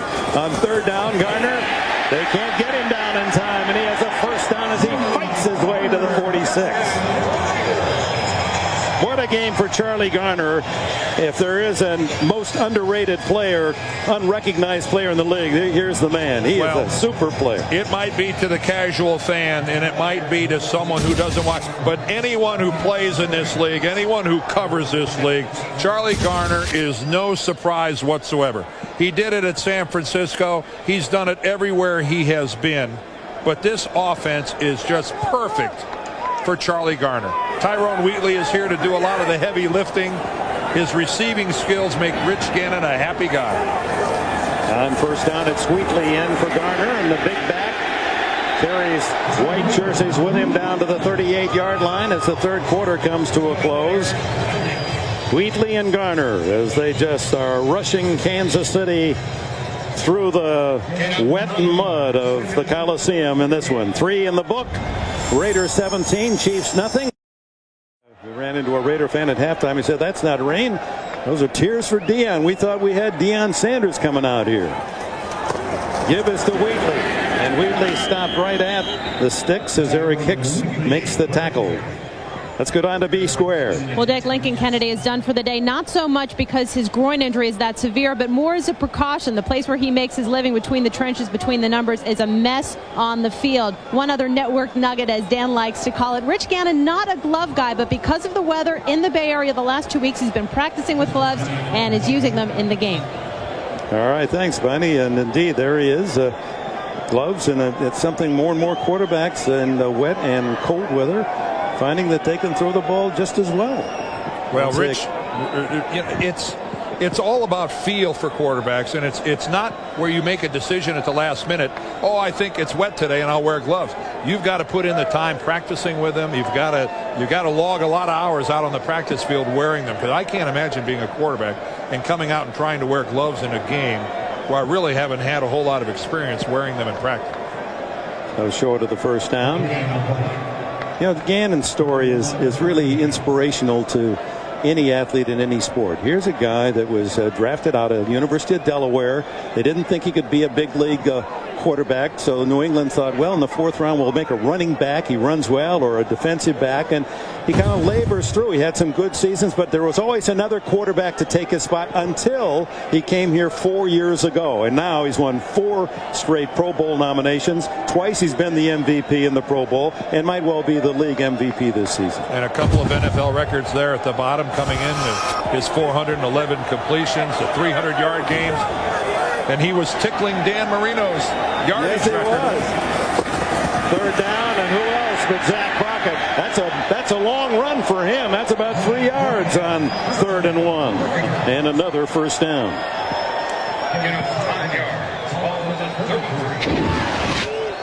Well, this is what it looks like from behind. Zach Crockett, what a comforting feeling. The huge line. John Ritchie, number 40, right in front of him. And it's just this line of scrimmage today has belonged to the Oakland Raiders offensive line. 190 yards rushing to only 35 for the Chiefs. Oh, they have been dominant.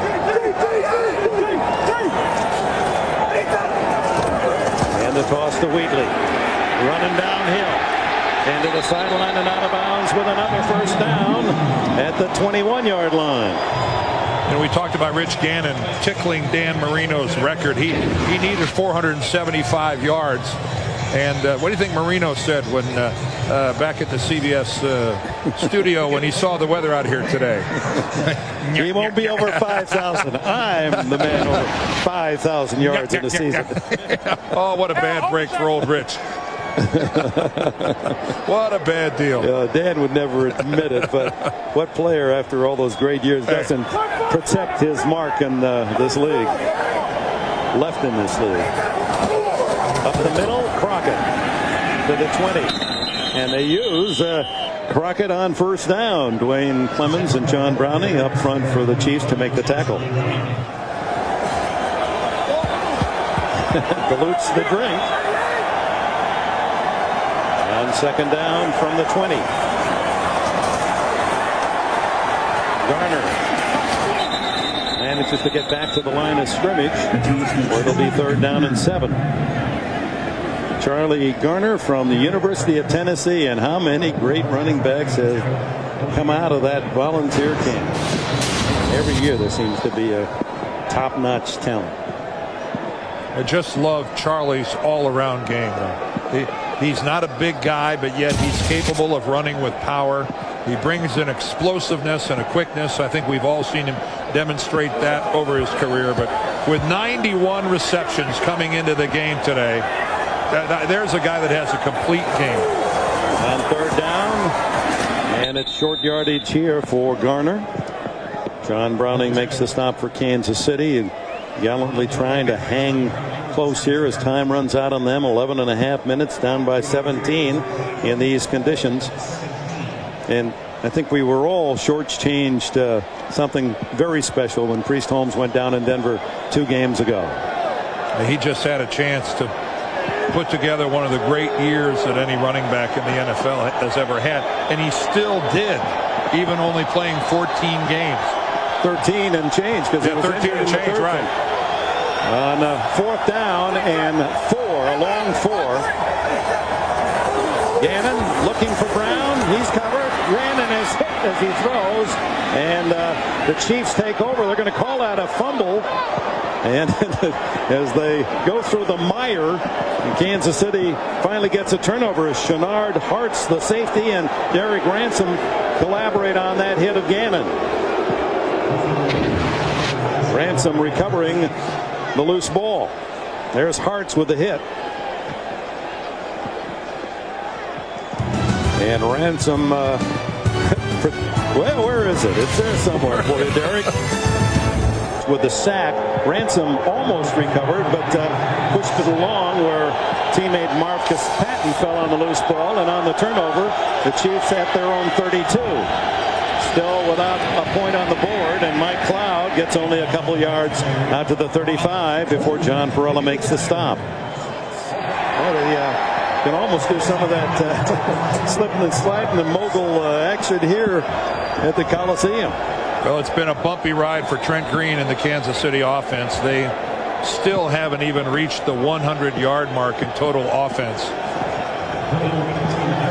As you can see, the highest scoring team in the league today being shut out, but not even 100 yards in total offense.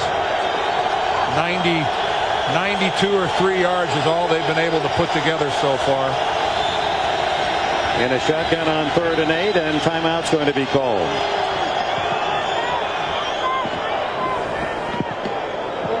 The Raiders didn't like the defense they had on the field, so clock stopped with 10:16 left in the 4th. It's worth noting the Chiefs at 8-7, down 17-0. Their 7 losses were all by a touchdown or less. They have been competitive throughout the entire year. Competitive in the league's most competitive division. It's a 3rd down and 8 at the 35 with Green in the shotgun. Throw is complete. And Johnny Morton has a first down for Kansas City out at the 47-yard line, covered by Terrence Shaw. That's Johnny Morton's first catch of the day.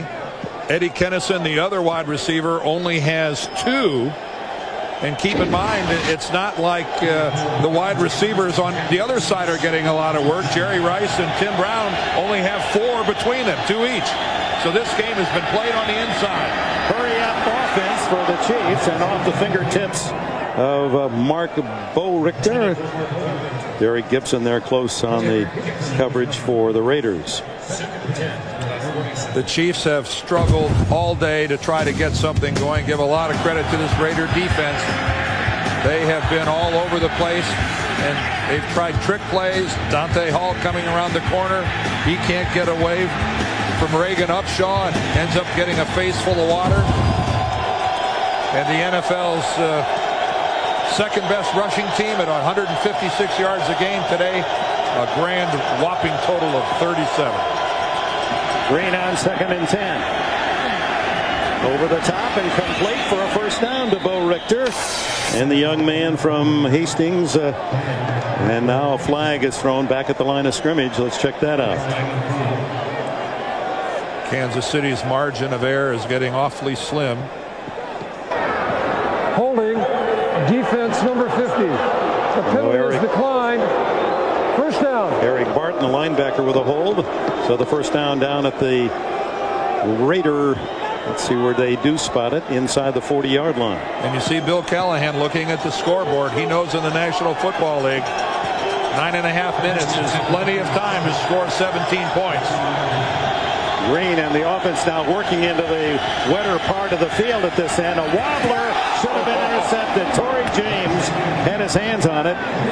James, kind of a miracle story. Here's a guy that has a fractured lower right leg and is playing after just a couple of weeks. Well, you can see that ball from Trent Green just got away from him, severely overthrew Eddie Kennison. He has a steel plate to stabilize that fractured fibula, and Charles Woodson's going through the same operational device, and here he is just 3 weeks later back in the lineup. And off inside, Derek Blaylock, and Blaylock is twisted down inside the 35 by John Perella. Well, that's one of the reasons the Raiders are so adamant about winning this game, because Charles Woodson, with that same surgery, they're holding out hope that he'll be able to come back and play in that first divisional playoff game, which would be right here in a couple of weeks. If the Raiders hold on to this lead. If. Scrambles to the 30, but that'll be shy by about 3 yards of a first down. Rod Coleman makes the tackle, and the clock continues to run. They've got to go for it, even though ultimately they need a field goal. And on this field, I think this is a long way to ask Michael Houston to kick it.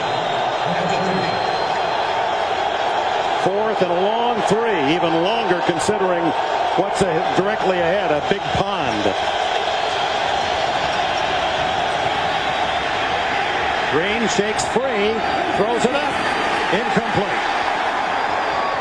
Bo Richter hoping that his size could get it, but Terrence Shaw and others were there to bat it away. And the Raiders take over on downs, and now the crowd can sincerely start to assimilate the importance of this win today. Timeout with 8:15 to go. Those pictures are like a Merv Corning painting. There's been so many NFL pieces of art that are so treasured. I hope there's a lot of hot water here, because these guys are going to take some long hot showers. Taking over on downs, and Brockett just bullying its way through the Chiefs defense. Now out in the clear at the 50. Warfield gets him out of bounds at the 37. Well, that will be almost the equal to his entire season's total on one run. 33 yards. William Bartee came up and was going to put a hit on Zach Crockett, but he kind of mailed it in right there. You got to wrap it up. You got another chance at him.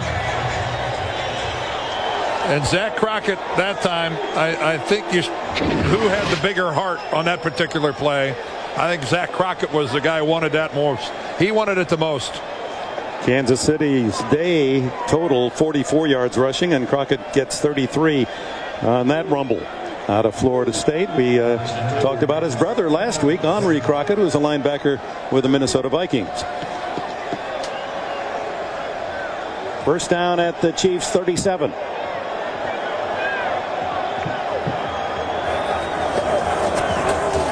Wheatley this time.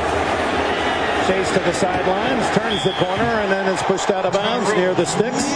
Mike Meslowski did the defensive work, and Wheatley has almost another first down. Friday, January 10th on CBS Network. A big day again tomorrow here on CBS Sports, and every game with so much at stake. And the big one, the Miami at New England contest early here on CBS. I don't think he got that off. No, and if he did, it should have been illegal procedure. False start. False start, illegal snap, offense, 5-yard penalty, remains second down. Bonnie, what do you have for us? Well, Dick, Bill Callahan's less than 7 minutes away from taking his team to home field advantage throughout his first year as a head coach. And Rich Gannon really thinks his coach is the unsung hero. He says it's all about consistency with Bill, the way he treats his players, the way he was unwavering during our 4-game losing streak. And I really admire that. One other thing Callahan threw out to his players before today's game, with a win that makes 33 wins for the last 3 years, that makes them the winningest team of the new millennium. He used all of the numbers to say here's the reasons, of course the biggest being to have the #1 seed in the AFC to motivate his team. As Crockett head down, makes it to the 31-yard line. Well, the playoffs are all about peaking at the right time, being healthy at the right time.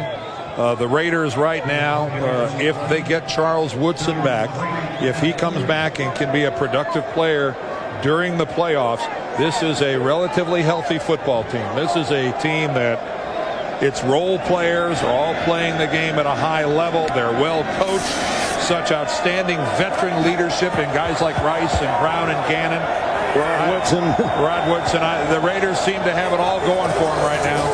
Crockett again runs through 2 tacklers and drives to the 27-yard line, and very close to a first down as Belser finally gets him into the wet moss. I talk about being healthy, and we've got a Raider who's hurt at the conclusion of this play. Roland Williams, I believe. Yeah, we see Zach Crockett coming right at us, and there's how it happens.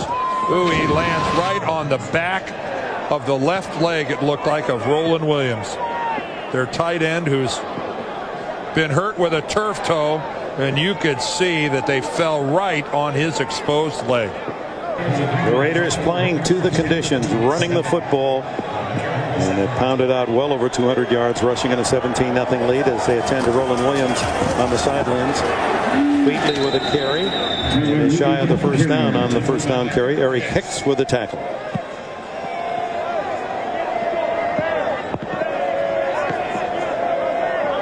So Garner with 136, his best of the season. Wheatley chips in with 66, and Crockett with 51. All of them more than the Kansas City total rushing of 44 yards. They've just dominated the play. It's nice to be Mark Trestman, the offensive coordinator of the Raiders. You have so many quality football players. You have so many gifted receivers, gifted runners, and it all starts behind a talented offensive line. Wheatley, roadblock, turns the corner the other way, and drives to the 20, a couple of yards short of a first down.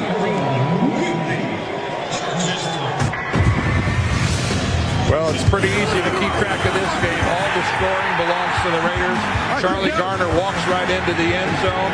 Doug Jolly, after about 8 seconds of Rich Gannon being able to survey the field, and then we just saw the field goal by Sebastian Janikowski and the big goose egg being thrown at the Chiefs by the Raiders defense.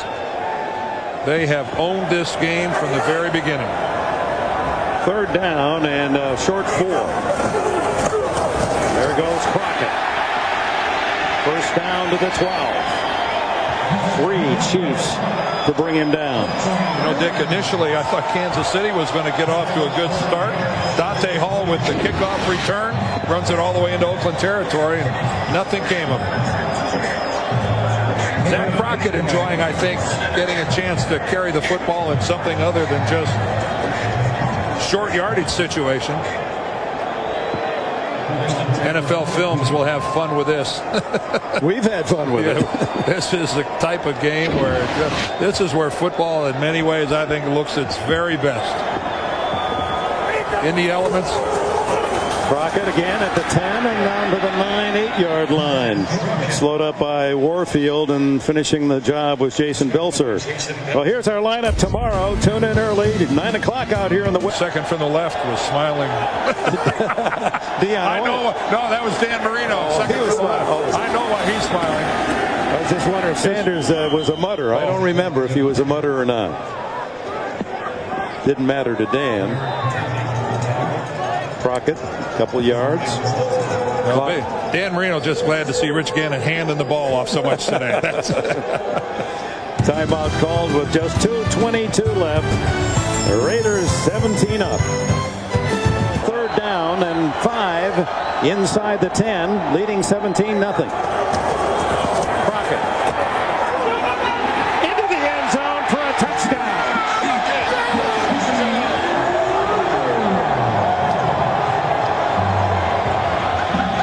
He ran over his namesake, Ray Crockett, and others.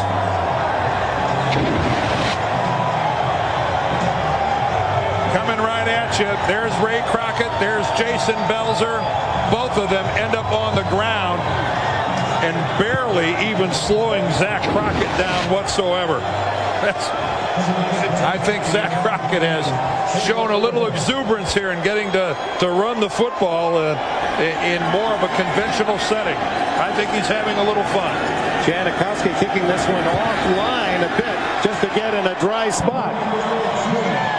2:18 remaining here in Oakland, and the Raiders are going to be the #1 seed in the AFC. Take the week off. Unrelenting offense on the ground for the Raiders to match this rainy day on the east side of the bay, and a 24-0 lead. Just 2:18 left. Hey, there's Jimmy Kimmons, our cameraman down there in the end zone. He's in the black hole getting handed around. I guarantee if this was 24-0 Kansas City, he wouldn't be up there. I put my money on that. Jimmy showing a little bravery there. Combat bag. Watch out for those spiked shoulder pads.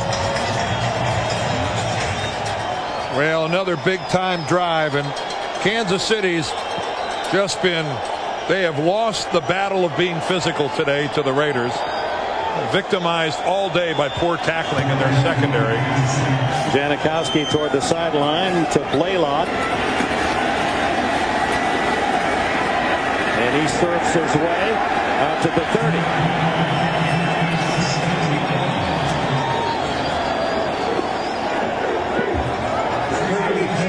Well, New Year's Eve day next Tuesday. CBS Sports jumps in. New Year's Eve day.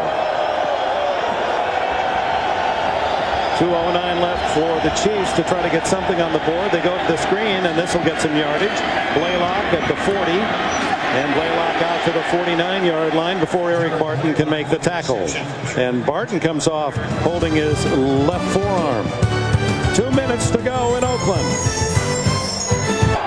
So the Raiders are in the position every team wants to be going into the playoffs, and the Chiefs will fall to 8-8. But so many positives in this season for Dick Vermeil, who also is excited about his first ever vintage, a 1990 Cabernet Sauvignon from Jean-Louis Vermeil Vineyards. And he wanted you to have vintage? this. Happy New Year. Well, thank you, Dick. And we're so happy for Dick Vermeil, who, by the way, absolutely 100% will be back next year as the head coach of the Kansas City Chiefs. His mission is not complete, and this football team, I think, has a real upside to it, Dick. Absolutely, and the fans in Kansas City, without Holmes and Richardson, and today Greg Wesley, their top defensive back, and there's some guys coming off the injured list next year. Young players like Bo Richter that have really shown they belong, and a great offensive line that will all be back intact. And as if it isn't wet enough here in Oakland. They're trying to sneak up behind Bill Callahan. These guys need a little work.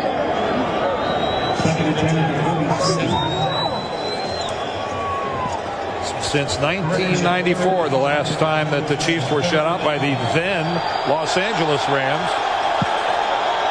And the Raiders in 85 meetings, this 85th meeting, first time they've shut out Kansas City. The Gonzalez pushed out of bounds at the 40. That's enough for a first down, and Bill Callahan didn't even notice. No, he finally got it, and boy, how's that for a smile? Here it comes. Oh, good hit. Chris Cooper got it as well, number 75. Defensive lineman couldn't get out of the way in time.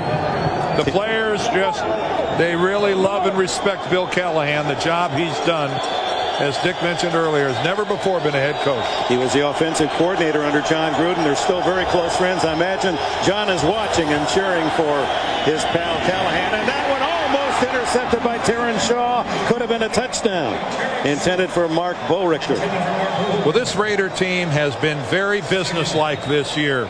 Severely stung by the loss in New England last year in the snow. They came to work this year with a real sense of purpose.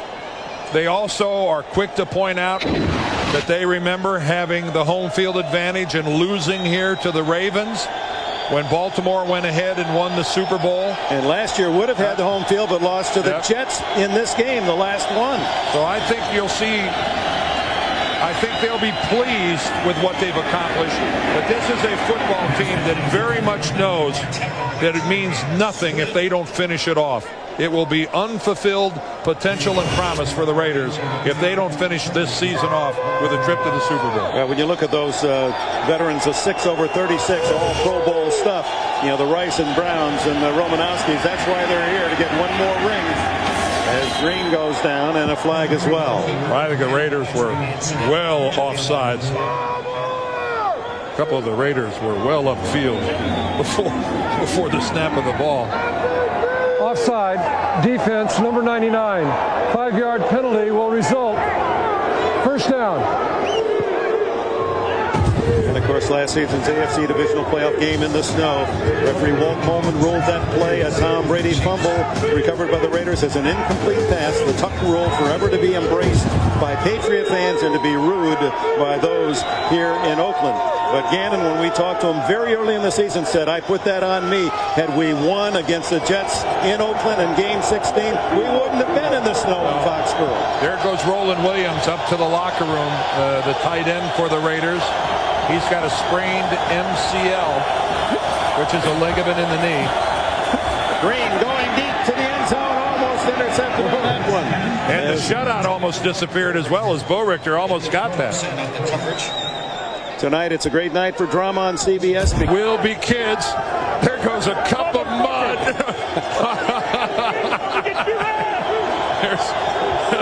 Well, I tell you what, it's still a kids' game. And they are kids. Yeah, when you get them into battle, they're not worried about their banker. They're a bunch of boys. Green. And it's batted away by Torrey James, intended for Eddie Kennison. You can't do that in a dome. You just can't. That's what's missing with indoor football. I know that a lot of teams have them. My hometown team has one too, and sometimes you're there out of necessity, but you just can't beat the natural elements sometimes. This is, it's ugly, but at the same time, it's awfully beautiful. It's the only sport where you could be playing in the heat and humidity, 100 degrees, summer-like weather. Then you play in this condition. You could be playing in a snowstorm. You got to win in all conditions. I remember at RFK one time I was playing against Ron McDole, and he picked up a handful of mud, and it was a bullseye. He hit me right between the eyes with a big clod. That clod may have tripped up Green, who backpedaled right into a sack as Reagan Upshaw and Travian Smith fought over it. It's going to be a happy night for this crew in the black and silver. 22 seconds to go. Clock running. First time that they'll be, the Raiders, the top seed in the AFC since 1985. Last play maybe for Green. Wants to go deep. Gets it downfield for a first down. That'll do it. But the clock runs, and the Raiders are the #1 team in the AFC.